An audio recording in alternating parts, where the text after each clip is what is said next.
আজকের রেসিপি হলো মুড়ি ঘন্ট।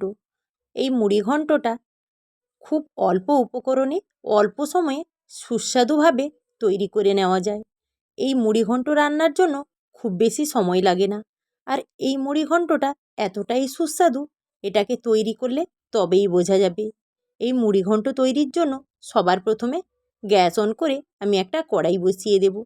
কড়াইটা খুব ভালো করে গরম হয়ে গেলে তারপরে এতে দিয়ে দেব পরিমাণ মতো সরিষার তেল। তেলটা খুব ভালো করে গরম হয়ে গেলে তারপর এর মধ্যে দিয়ে দেব খুব অল্প পরিমাণ হলুদের গুঁড়ো। এই হালকা হাতে একবার নাড়াচাড়া করে নেব। প্রথমেই আমি মাছের মাথাটা ভেজে নেব। মাছের মাথা ভাজার আগে বা যে কোনো মাছ ভাজার আগে তেলের মধ্যে যদি অল্প একটু হলুদ গুঁড়ো দিয়ে দেওয়া যায়, তখন আর তেলটা ছিটকে গায়ে পড়ে না, আর খুব সহজেই সব কিছু ভেজে নেওয়া যায়। এইভাবে আমি এতে মাছের মাথাটা দিয়ে দিলাম। এপিঠ ওপিঠ লাল লাল করে মাছের মাথাটা ভেজে তুলে নেব। মাছের মাথাটা ঠিক এইভাবে ভেজে নিয়েছি। এবার ওই তেলের মধ্যেই দিয়ে দেব কুচি করে রাখা নারিকেল, আর অল্প একটু নাড়াচাড়া করে নিয়ে তার মধ্যে দিয়ে দেব কাজু বাদাম আর কিশমিশ। সমস্ত কিছু একদম আঁচ কমিয়ে নাড়াচাড়া করে ভেজে নেব। নারিকেল, কাজু বাদাম, কিশমিশ সুন্দর করে ভাজা হয়ে গেছে। এবার এটা তুলে নেব। তুলে নেওয়ার পর লবণ হলুদ মেখে রাখা আলু দিয়ে নাড়াচাড়া করে ভেজে নেব। আলুটা ভাজা সেইভাবে হবে, ভাজাও হয়ে যাবে আর সেদ্ধও হয়ে যাবে। ঠিক এইভাবে নাড়াচাড়া করে মেলে রাখলেই আলুটা খুব সুন্দর করে ভাজা হয়। অনবরত ঠিক এইভাবে নাড়াচাড়া করে আলুটাকে আমি ভেজে নেব। আলু ভাজা খুব সুন্দর করে হয়ে গেছে। একটা আলু দেখলেই বোঝা যাচ্ছে আলুটা খুব সুন্দর করে ভাজাও হয়েছে আর সেদ্ধও হয়েছে। এবার আমি এটাকে ঢেলে নেব। আলু ঢেলে নেওয়ার পর কড়াইতে আমি আবারও কিছুটা পরিমাণ সরিষার তেল দিয়ে দিলাম। তেলটা খুব ভালো করে গরম হয়ে গেলে এলাচ, লবঙ্গ, দারচিনি আর তেজপাতা দিয়ে হালকা করে লাল লাল করে নেব। তারপরেই এর মধ্যে দিয়ে দিলাম পেঁয়াজ কুচি।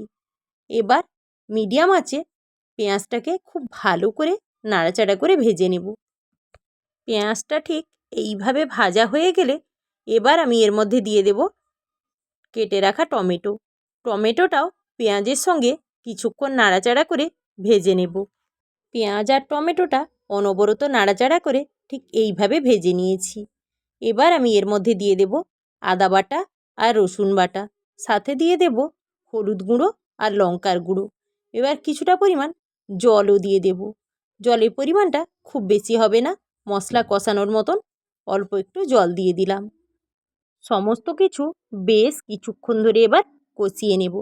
কষানোটা ততক্ষণই হবে যেন মশলা থেকে কাঁচা গন্ধ চলে যায় আর তেলটাও খুব সুন্দর করে ছেড়ে আসে। অনবরত ঠিক এইভাবে নাড়াচাড়া করে মশলাটাকে কষিয়ে নিয়েছি। মশলা কষানো হয়ে গেলে এরপরে আমি এর মধ্যে দিয়ে দেব ভেজে রাখা আলু। আলু দেওয়ার পরেও বেশ কিছুক্ষণ সমস্ত কিছু কষিয়ে নিতে হবে। কষানোটা যতটা ভালো হবে রান্নার স্বাদটা কিন্তু ততটাই ভালো হবে। কিছুক্ষণ ধরে সমস্ত কিছু সুন্দর করে কষিয়ে নিয়েছি। দেখে মনে হচ্ছে সমস্ত কিছু খুব সুন্দর করে কষানোও হয়ে গেছে আর তেলটাও ছেড়ে দিয়েছে। এবার আমি এর মধ্যে দিয়ে দেব পরিমাণ মতো গরম জল। গরম জলটা দিলে তরকারির স্বাদটা কিন্তু খুব সুন্দর থাকে। এবার দিয়ে দিলাম স্বাদ অনুযায়ী লবণ আর খুব সামান্য পরিমাণ একটু চিনি। এবার খুব ভালো করে একবার নাড়াচাড়া করে ফুটতে দিতে হবে বেশ কিছুক্ষণের জন্য। বেশ কিছুক্ষণ এইভাবে ফুটছে। এবার আমি এর মধ্যে দিয়ে দেব ভেজে রাখা মাছের মাথা, আর সাথে দিয়ে দেব ভেজে রাখা কাজু, কিশমিশ আর নারিকেল। এবার সমস্ত কিছু খুব ভালো করে একবার নাড়াচাড়া করে মিশিয়ে নেব। মিশিয়ে নেওয়ার পর গ্যাসের ফ্লেম একদম কমিয়ে দিতে হবে। কমিয়ে দিয়ে কিছুক্ষণ ধরে এটা রান্না হতে দিতে হবে। দিলেই কি হবে, রান্নাটা ঠিকঠাকভাবে হবে। এটাকে এখন আর আঁচ বাড়িয়ে রান্না করার দরকার নেই।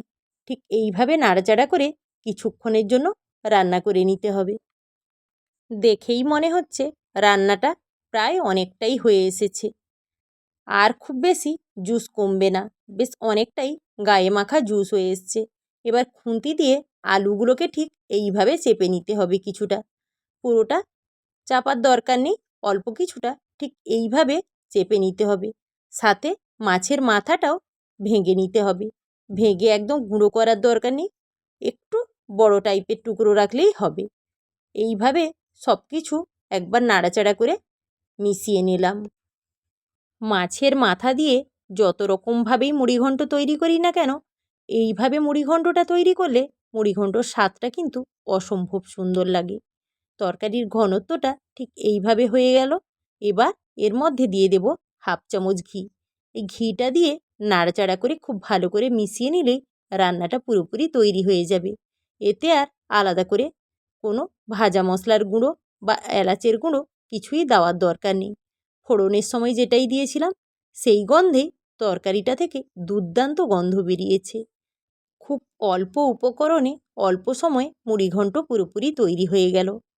আমার এই রান্নার ভিডিওটা আপনাদের যদি ভালো লেগে থাকে আর আপনারা যদি ইউটিউব থেকে দেখেন, আমার চ্যানেলটিকে অবশ্যই সাবস্ক্রাইব করে দেবেন। আর যারা ফেসবুক থেকে দেখছেন তারা পেজটি অবশ্যই ফলো করে দেবেন। আর লাইক কমেন্ট শেয়ার করতে একদমই ভুলবেন না। আমি ফিরে আসছি আবারও নিত্য নতুন নানা রকম রান্নার রেসিপি নিয়ে।